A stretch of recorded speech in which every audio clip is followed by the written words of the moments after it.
영상 보기 전에 구독과 좋아요 부탁드립니다. 쿵쿵날입니다. 오늘은 그 무피 투자에 대해서 한번 이야기를 해보겠습니다. 경매의 가장 큰 장점은 무엇보다도 시세보다 좀 저렴하게 할인된 금액으로 어, 부동산을 취득할 수 있다는 게 가장 큰 장점인데요. 특히 이제 저는 뭐 아파트도 좀 하긴 하지만 빌라를 초보 시절에 많이 했습니다. 그래서 지금도 여전히 빌라를 조금씩 더 하고 있는 편인데요. 빌라는 사실 우리가 임장 조사를 하거나 이렇게 했을 때 가장 힘든 부분이 가격 조사입니다. 그래서 특히 이게 뭐 매매나 전세 이런 것들이 뭐 실제적으로 왕왕 많이 이루어지는 것이 아니기 때문에 오히려 이제 그 조사하는 게 가장 어려운데 그 어려운 부분을 좀 뒤집어서 생각하면 가장 큰 또 장점이 되기도 합니다. 그래서 오늘 소개하는 물건은 낙찰을 받아서 플러스가 된 오히려 2천만 원이 생긴 그 물건에 대해서 한번 이야기를 해보도록 하고 전세 세팅을 어떤 식으로 해서 플러스 P가 났는지 한번 살펴보도록 하겠습니다. 네, 이 빌라는 제가 6,600만 원 정도의 낙찰을 받은 물건입니다. 오래된 빌라이긴 하지만 주변에 학교 및 지하철 등이 좀 가까이 있었고요. 그리고 앞으로 이제 호재들이 조금씩, 몰려온다라는 느낌이 있어서, 향후 시세 차익도 노려볼 만할 수 있다라는 생각을 했고요. 그래서 제가 낙찰받은 가격 이상으로 전세 세팅을 해놓고 한 2, 3년 정도 기다리면 더 괜찮은 수익이 발생을 할 것이다라고 생각을 했습니다. 그래서 최근에 수리를 어느 정도 했고, 전세 계약을 마쳤는데요. 그 현장의 모습과 세팅을 어떻게 했는지 한번 살펴보도록 하겠습니다. 처음에 이 집에 방문했을 때는 좀 사실 이렇게 보시는 바와 같이 엉망이었습니다. 곰팡이도 좀 많았고, 외벽 쪽으로 또 오래된 그 집이라서 단열이 전혀 안 돼 있어가지고 결로 현상이 이제 너무 심하다 보니까 곰팡이가 이 외벽 쪽으로 굉장히 많이 올라와 있었습니다. 그래서 이 수리를 어떻게 해야 될지 좀 고민을 하다가 이제까지 제 경험으로는 이렇게 단열이 잘 안 되고 결로가 심한 데는 이 결로라는 것은 바깥에 이제 온도차 때문에 생기는 거거든요. 밖에는 온도가 차갑고 안에는 이제 겨울이라 따뜻하고 거기서 오는 이제 이슬에서 맺혀서 오는 그런 것들이 이제 그 결로라고 해서 곰팡이가 이제 퍼져 나가는 현상입니다. 그래서 여기는 제가 이제 이보드라고 해서 설치를 했는데요. 그동안 제가 뭐 별의별 거를 다 해봤는데 곰팡이 제거를 기본적으로 한 다음에 이보드를 설치를 하는 게 가장 좋더라고요, 효과가. 그래서 이보드를 설치를 했고, 이 이보드가 곰팡이 제거뿐만 아니라 일단 단열, 그 따뜻하게 해주는 그런 효과도 상당히 큽니다. 그래서 이보드를 설치를 했고, 전체적으로 이제 샤시도 지금 단열창이 아니고 외창이라고 해서 하나밖에 없는 그런 창으로만 되어 있었습니다. 그래서 샤시를 이중창으로 갈았고요. 그 다음에 이보드 설치하고 그 다음에 전체적으로 도배장판 뭐 이렇게 해가지고 이제 뭐 페인트 이런 것들을 한 물건입니다. 지금 현재는 수리하기 전에 모습이라고 보시면 됩니다. 약간의 누수도 있어서 바닥 공사도 하였습니다.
네, 전체적인 수리 비용은 580만 원이 들었습니다.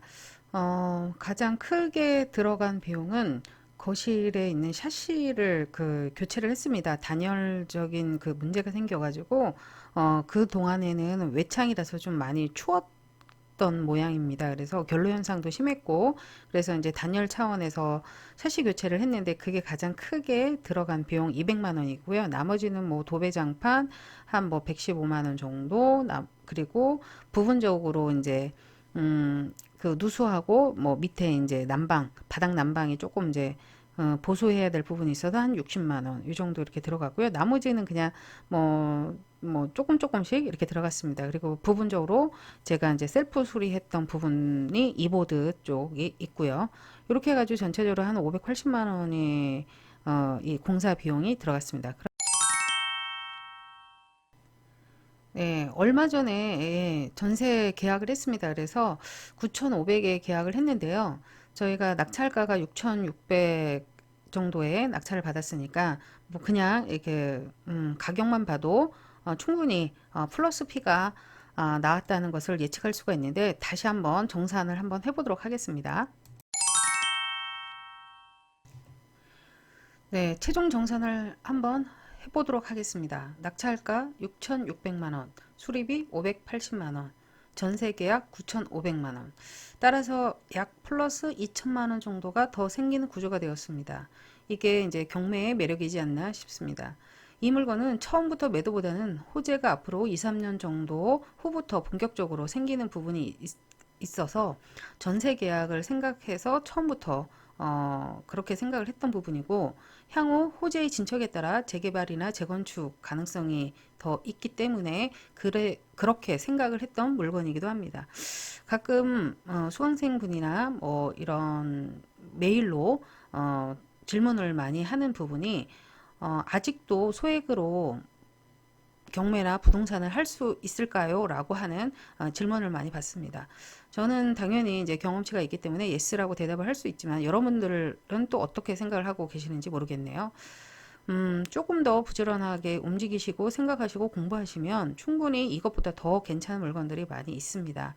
물론 약간의 고생은 할 수 있다라는 생각을 가지고 하셔야 합니다. 자, 다음에 더 좋은 영상으로 찾아뵙기를 제가 이제 약속을 드리면서 오늘 영상 좋았다면 구독, 좋아요 눌러주세요. 감사합니다.